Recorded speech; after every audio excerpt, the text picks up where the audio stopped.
अगर अल्लाह आपको इंतज़ार करवा रहा है तो इसका ये मतलब नहीं कि वो आपको सज़ा दे रहा है, बल्कि वो आपसे कुछ देर तक राब्ते में रहना चाहता है। वो चाहता है कि आप मज़ीद दुआएं करें, वो चाहता है कि आप उससे बात करें, वो आपकी आवाज़ बार बार सुनना चाहता है। इसलिए वो आपको वो चीज़ नहीं दे रहा है और इसी वजह से वो उस चीज़ का ख्याल आपके दिलो दिमाग से नहीं निकाल रहा। तुम खुद उसके इशारे का इंतज़ार कर रहे हो, फिर जब वो तुम्हें वाज़े इशारे दे रहा है तो तुम उसकी बात क्यों नहीं सुनते?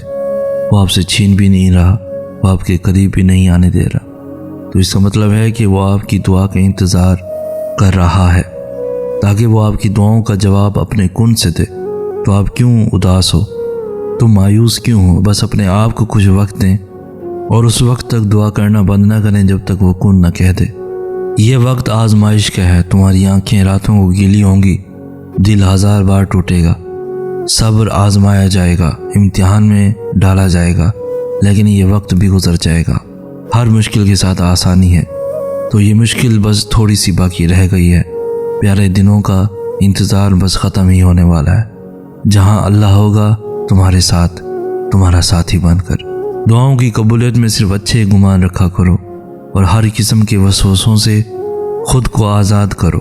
जब तक अल्लाह का फैसला नहीं आता तब तक तुम भी मांगने से पीछे ना हटो। क्या पता तुम्हारा रोना और गिड़गिड़ाना अल्लाह को राज़ी कर रहा हो और वो भी वही चाहता हो जो तुम चाहते हो। बिल्कुल मुमकिन है कि कबूलियत का वक्त कुछ ही देरी के फासले पर हो और तुम्हारा यकीन और सब्र उस फासले को समेटने वाले हों। तो फिर छोड़ दो नामुमकिन की किस्से और सिर्फ लफ्ज़ मुमकिन को जहन नशीन कर लो, क्योंकि अल्लाह के लिए सब मुमकिन है अगर वो मुमकिन करना चाहे, और उसकी चाहत किस तरह हासिल करनी है यह तुम बाखूबी जानते हो। तुम क्या समझते हो कि वो तुम्हारी ख्वाहिश पे कुन नहीं फरमा सकता?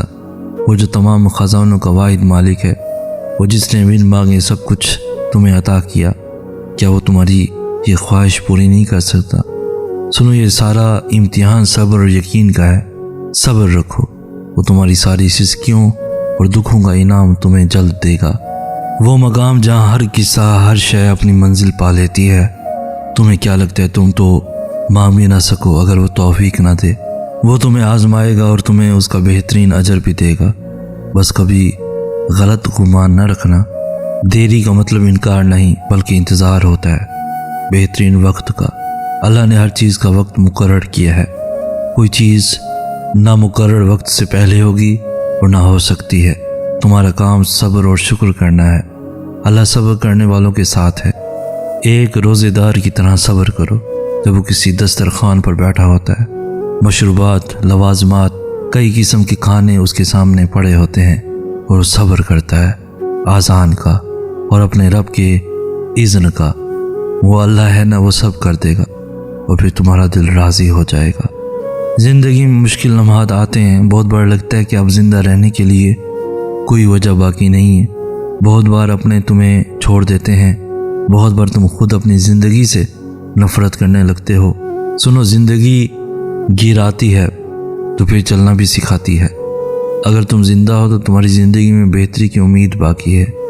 सुनो, तन्हा अगर तुम्हें कभी ज़िंदगी लगे तो खुदा को तलाश ज़रूर करना और फिर तलाश करके देखना अल्लाह तुम्हारी बेकार ज़िंदगी को कैसे संवार देता है।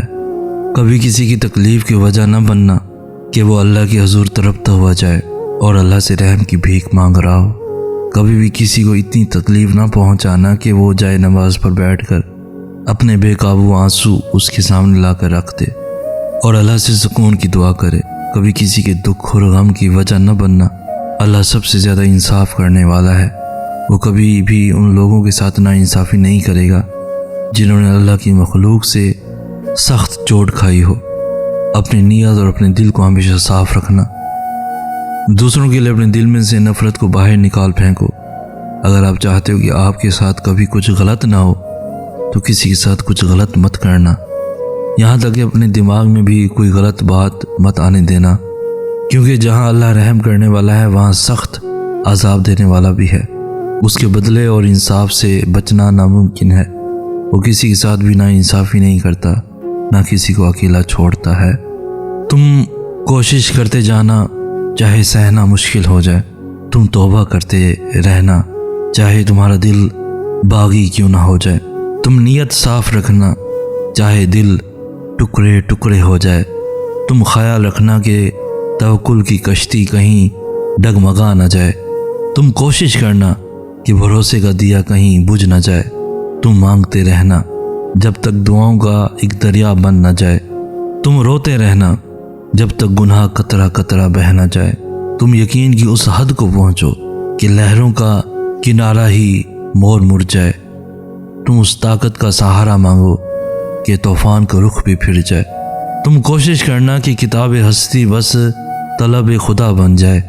तुम दिल के कमरे में एक आस हमेशा रोशन रखना जब तक तुम्हारी अंधेर नगरी में जुगनुओं का दरख्त लग न जाए। तुम कोशिश करते जाना चाहे सहना मुश्किल हो जाए। तुम तौबा करते रहना चाहे तुम्हारा दिल बागी क्यों ना हो जाए। तुम नीयत साफ रखना चाहे दिल टुकड़े टुकड़े हो जाए। तुम ख्याल रखना कि तवक्कुल की कश्ती कहीं डगमगा ना जाए। निगाह यकीन दरकार है खुदा की दीदार को। जब हम उस रब पर कामिल यकीन रखते हैं तो वो हमें अक्सर दिखाई देने लगता है।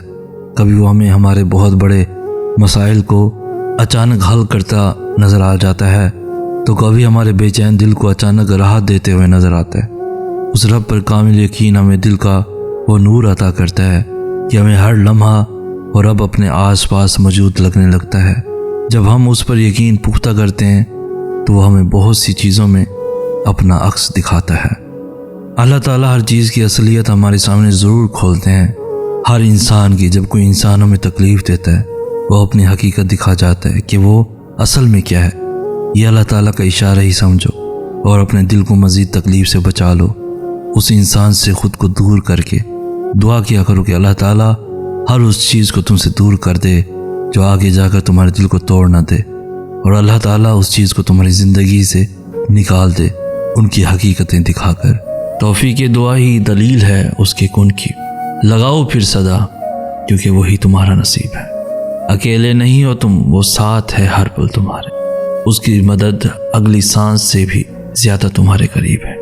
वो क्यों ना दे सकेगा तुम्हें चाह तुम्हारी, जिसकी मलकियत में शुमाल और जनूब है। दुनिया की रंग रलियों में खोकर हमने अपने दिल का सुकून ही बर्बाद कर लिया।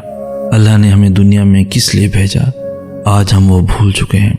हमें लगता है हम इस दुनिया में अच्छा नाम, बड़ा सा स्टेटस, बड़ी गाड़ी, खूबसूरत सा बंगला, बीवी बच्चे, बड़े ओहदे, इन सब के लिए अल्लाह ने हमें पैदा फरमाया। तो सबसे बड़ी गलती यही है कि हम अपने मकसद को भुलाकर इन चीज़ों में खो गए हैं। ये चीज़ें बेशक हमारे लिए ज़रूरी हैं, मगर ज़रूरत की हद तक हम देखते हैं। कश्ती जब तक पानी के ऊपर चल रही होती है वो बिल्कुल सही चलती है। जब पानी कश्ती के अंदर आ जाता है तो कश्ती को डुबो देता है। इसी तरीके से जब हमारे अंदर दुनियावी चीज़ों की मोहब्बत हद से ज़्यादा उतर जाए तो हमारी ज़िंदगी तल्ख हो जाती है। हमारा दुनिया में आने का मकसद अल्लाह को राज़ी करने का है।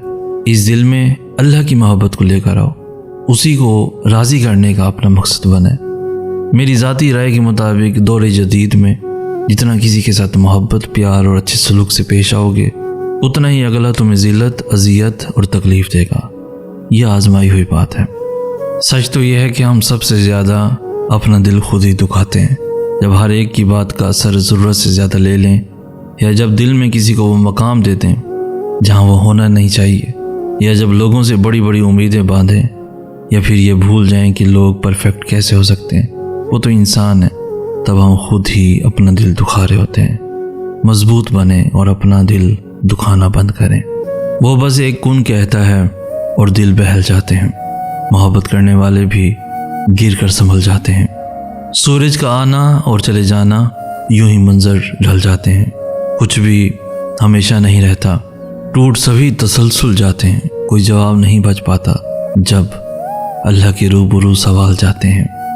मोहब्बत ही तो है वो वाहिद लफ्ज़ जिस पे हार ये दिल जाते हैं। खुदाया कहाँ लगाऊं ध्यान अपना, उसी की तरफ मेरे तख़य्युल जाते हैं। जब वो मौजज़े करता है तो ज़ख्म सभी भूल जाते हैं। जो दुआ का हिस्सा नहीं रहते वो बदबख्त बद्दुआ से भी निकल जाते हैं। जब किसी से आपका कुछ टूट जाता है तो उसको आप किस से ठीक करवाते हो, जो तोड़ता है या जिसने उसको बनाया? ऐसे ही आपका दिल जब कोई तोड़ता है या आपको कोई तोड़ता है तो उसके पास क्यों जाते हैं? जिसने तोड़ा है वो नहीं ठीक कर सकता, कभी भी नहीं ठीक कर सकता। दिल बनाने वाला अल्लाह है, उसके पास जाओ, वो सब ठीक कर देगा। सारे जख्म ऐसे भर देगा जैसे कभी थे ही नहीं, दिल ऐसे जोड़ देगा जैसे कभी टूटा ही नहीं। और फिर जब अल्लाह से जुड़ जाओगे फिर कभी टूट नहीं पाओगे।